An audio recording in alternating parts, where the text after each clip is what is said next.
Bueno, vamos a continuar con la clase y nos vamos a referir al contrato de suministro. Para explicarlo, vamos a dar 2 o 3 ejemplos de contrato de suministro para explicar después mejor cuáles son las previsiones del Código Civil y Comercial. Vamos a imaginarnos, en primer término, una empresa constructora que necesita la provisión diaria de materiales de la construcción. En este caso, acordará con el corralón de su confianza la provisión de los mismos. Lo mismo aquella empresa de transportes que pueda llegar a necesitar combustible en forma diaria para sus camiones, acordará con el estacionero de su confianza la provisión del combustible. Y como tercer ejemplo podemos dar un ejemplo muy conocido por ustedes, que puede ser el caso de un hotel que brinda su servicio de desayuno, que necesariamente necesita panificación diaria, acordada seguramente con la panadería de confianza del hotel. A partir de estos 3 casos podemos entender al suministro como un contrato de muchísima aplicación en el sector comercial y empresario,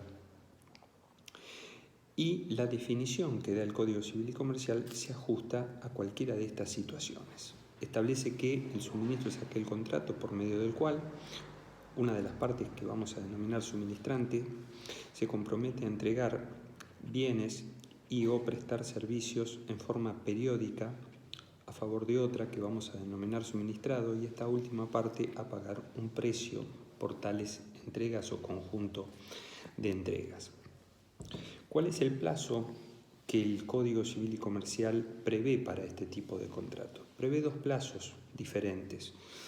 Uno de 20 años para aquellos suministros que tengan que ver con los productos del suelo o subsuelo, tengan o no un proceso de elaboración, y un plazo de 10 años para el resto de los contratos de suministro. Los 3 ejemplos que di cabrían dentro de esta última previsión, es decir, tendrían un plazo máximo de 10 años desde su inicio. ¿Cuándo se considera que existe el inicio de un contrato de suministro? A partir de la primera entrega. Obviamente que después voy a tener que acreditar, o la parte que entienda que se trata de un contrato de suministro va a tener que acreditar la efectiva periodicidad y continuidad de esas prestaciones. A partir de la sanción del Código Civil y Comercial, no hay dudas de que se trata de un contrato autónomo con una naturaleza jurídica propia, que tiene como caracteres su consensualidad, bilateralidad, onerosidad, pero sobre todo una nota esencial que es un contrato de duración. Las prestaciones periódicas y continuas hacen que este sea un verdadero contrato de duración y que esta sea una de las notas definitorias de este contrato.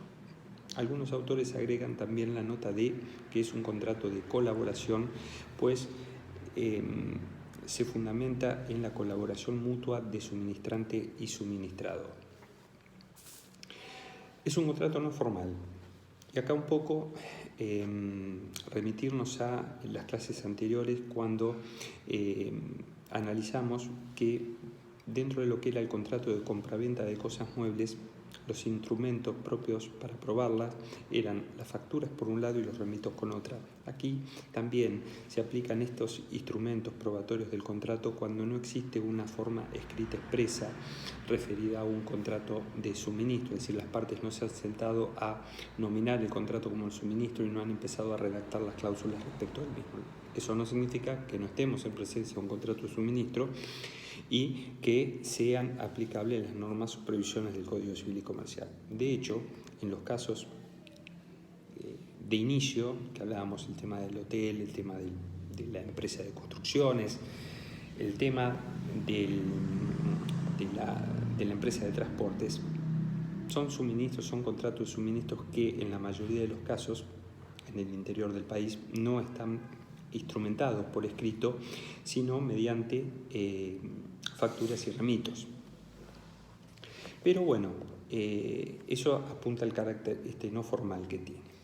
Generalmente esto tiene incidencia también, el tema del plazo, tiene incidencia en que muchas veces el plazo en este tipo de contratos se encuentra indeterminado. Y esto tiene a su vez suma importancia cuando una de las partes decide resolverlo. Y eso sí está expresamente previsto en el artículo 1183 del Código Civil y Comercial, donde prevé que si el plazo estuviera indeterminado, prevé la posibilidad de que cualquiera de las partes puede pedir la resolución del mismo en tanto y en cuanto preavise con un tiempo razonable. ¿Para qué? Para que la otra pueda acomodar sus prestaciones, acomodar sus necesidades a la interrupción del contrato planteada por la otra. Esta obligación de preavisar es muy típica de los contratos de comercialización, también como la agencia, como la concesión, como la distribución, con lo cual es de alguna manera una aplicación de esos principios, de esas reglas. Puede ocurrir que el plazo esté contractualmente indeterminado, pero se haya previsto contractualmente cómo proceder al preaviso. Este es un supuesto donde hay contrato escrito, hay prevista una cláusula para preavisar cuando alguien quiera terminar, pero no se ha puesto un plazo determinado. En este caso, las reglas que voy a tener que seguir para preavisar son las que surjan del contrato.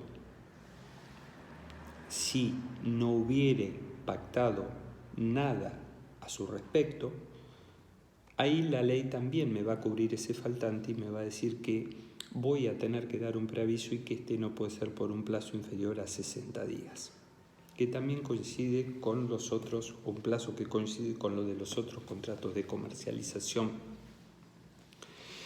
Luego me va a establecer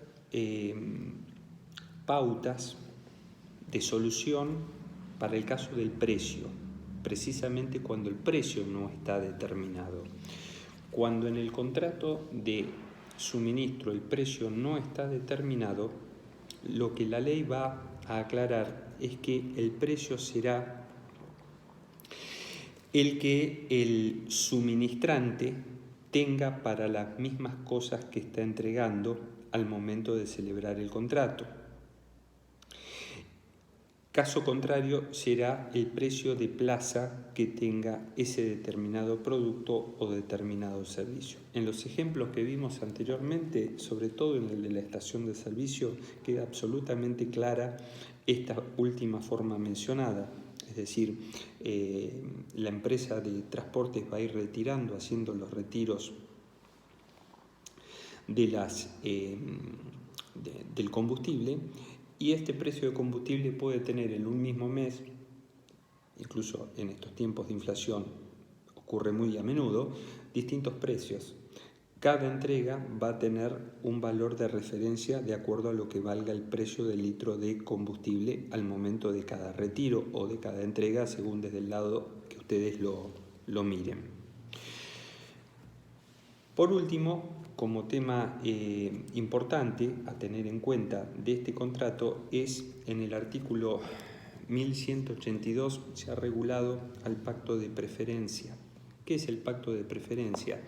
Es un pacto que pueden colocar las partes en un contrato para que al finalizar ese contrato de suministro y en principio quedar liberadas unas de otra, si una de las partes quisiera celebrar un nuevo contrato de suministro con un tercero, este pacto haría que, previo a la celebración con ese tercero, habría que darle un aviso al anterior contratante para informarle de las condiciones del nuevo contrato con el tercero como un derecho de preferencia para que ésta las pueda igualar y realizar así un nuevo contrato con la misma. De alguna manera es un derecho para dar prioridad a quien fue la contratante inicial. Es un pacto que no está claramente regulado, es más, genera más dudas que certezas, esa es la realidad. Sobre todo porque comienza estableciendo una duración del pacto de 3 años, que la doctrina está discutiendo todavía si ese pacto de 3 años es desde la celebración del contrato o desde la finalización del contrato.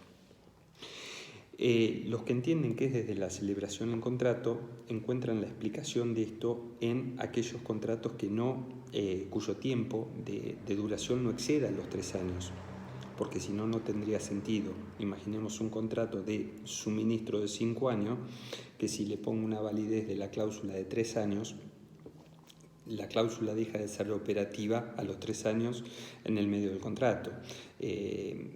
Con lo cual, los que sostienen la tesis de considerar la vigencia desde la celebración, de alguna manera, van a estar referidos a aquellos contratos que no exceda el plazo de duración del contrato de los 3 años. Vamos a poner un ejemplo. Pongamos un ejemplo en el caso del hotel que haya acordado con la panificadora un contrato de suministro por 2 años. Bueno, con una cláusula de preferencia. Es decir, que a los 2 años que se vence el contrato, si apareciere una tercera panificadora, bueno, tiene que darle la preferencia a esta. Ahí tiene sentido, lo mismo que si el término del contrato, vuelvo a decir, es de 3 años. Es una forma como para garantizar de alguna manera cierta estabilidad, cierto tiempo al ser un contrato de duración. Así puede llegar a entenderse. Por su parte, los que entienden que se trata de un contrato de una cláusula que va a adquirir operatividad al vencimiento del contrato, imaginemos un contrato de suministro celebrado por 5 años, los seguidores de esta tesis dicen, bueno, la operatividad de estos 3 años arranca a partir del vencimiento, es decir, a partir de los 5 años.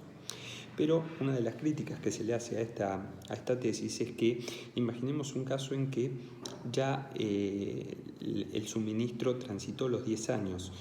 No podría excederse 3 años más porque se habrían afectado los plazos máximos previstos en el artículo 1077. Entiendo que la forma de interpretar esta cláusula es entenderla vigente desde la celebración del contrato, pero limitada a aquellos suministros que no excedan los 3 años, porque si no carecería de sentido. Otra de las cláusulas que podrían encontrarse, pero que la ley no refiere, serían las cláusulas en las cuales las partes pacten cierta exclusividad, sea en favor del suministrante o en favor del suministrado. La ley no refiere al respecto, pero podrían válidamente ser incluidas.